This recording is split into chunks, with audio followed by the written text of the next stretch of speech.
Ayan,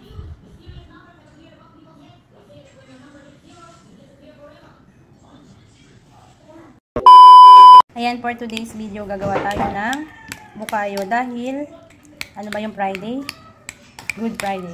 Biyernes Santo. Ayan. So, hindi siya, yung parang buko salad. Bali, tinanggal na lang siya from the shell. Para madaling gawin. Kasi sobrang lagkit. Ayan. Ayan, nilagay ko na siya sa kawali. Tapos, lalagyan ko na lang siya ng asukal. Wala kaming asukal na, yung asukal na pula, kaya segunda na lang lalagay ko.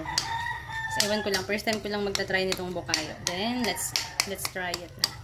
Sana gumanda yung kalabasan. Ayan.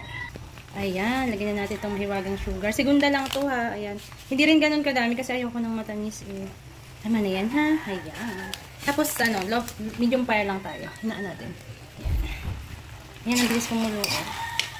Let's see kung anong kalalabasan nito.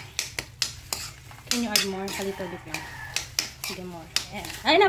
Put it back now. Put mo na back. Okay. Ayan. Ayan, sumusulak-sulak na siya. So, hintayin na lang natin maging brown. Pero parang hindi ito magiging brown kasi hindi na ito pulang asukal. Ayan, so lagyan natin ng lemon para breaker lang. Breaker lang ng tamis. Parang biko. Ganun. Ayan. Lagyan natin ng konting vanilla flavor. Konting.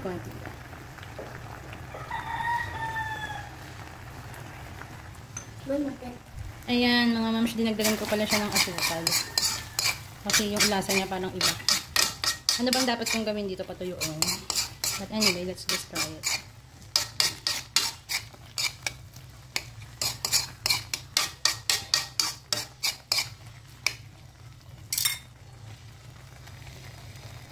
Mga mams, parang caramelized sugar na siya. Na-caramelize na yung sugar. So, I think it's ready na, no? Okay na to. Yan. Okay na to. Ayan na.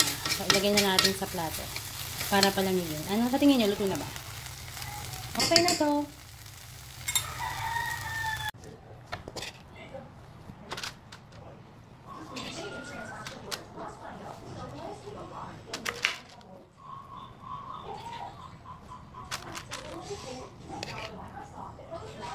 Ayan, mga moms, luto na. O, diba? Ang bilis lang. So, patutuyuin lang natin. Palalamigin lang natin yan, then ready to eat. Ayan. Isang ganito lang yan kasi isang bukayo lang to, isang nyog. Sa wax paper ko pala siya nilagay para pag natuyo, hindi na siya mahirap kainin. Ayan, slice natin. Para later. Ay, hati na siya.